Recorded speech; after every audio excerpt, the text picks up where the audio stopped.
शरद पवारांच्या वाढदिवसानिमित्त साहेब केसरीची स्पर्धा बैलगाड्याचा थरार या ठिकाणी रंगलाय। याचं आयोजन केले सुधीर मुंगशे। खरं तर बैलगाड्याचा थरार रंगतोय, मात्र राजकीय किनार लागते। पवार साहेबांनी भाषणातही काही गोष्टी सांगितल्यात।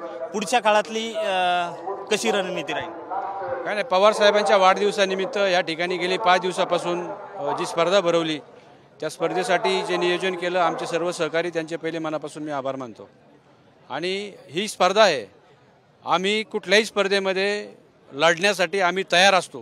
त्याच्यामुळे कुठली पण स्पर्धा पुढे जर आली तर त्याच्यासाठी आम्ही निश्चित त्या ठिकाणी आम्ही तयारीनिशी उतरणार आहोत, एवढं तुम्हाला मी सांगतो। एक चर्चा आहे, राष्ट्रवादी काँग्रेसचे अजित पवार गटाबरोबर गेलेले आमदार दिलीप मोहिते यांना शह देण्यासाठी सुधीर मुंगशे पुढे आलेत बैलगाडा शर्यतीत।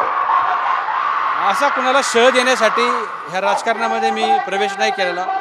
गेली 25-30 वर्षाची राजकीय परंपरा आहे, परंतु पवार साहेबांच्या 83 वर्षासारख्या एवढ्या माणसाला जी लोक सोडून गेली आहेत, त्यांनी ज्या लोकांना मोठं केलं, तर माझ्यासारखा एक तरुण कार्यकर्ता आज एक माणुसकीच्या नात्याने त्यांच्या पाठीमागे उभं राहावं अशी आमची इच्छा होती। म्हणून आम्ही त्या ठिकाणी पवार साहेबांच्या पाठीमागे आज उभे आहोत। उद्या पवार साहेबांनी विधानसभा लढवण्याची सांगितलं तर तयारी आहे का?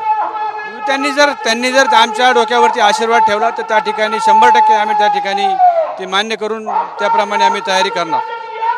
नक्कीच बैलगाडा शर्यतीतून सुरू झालेला हा थरार राजकारणात पुढच्या काळात पाहायला मिळणार, कारण बैलगाडा शर्यतीत आज शरद पवारांनी खेड तालुक्यात येऊन कार्यकर्त्यांना आणि बैलगाडा मालकांना एक वेगळं आश्वासन दिले।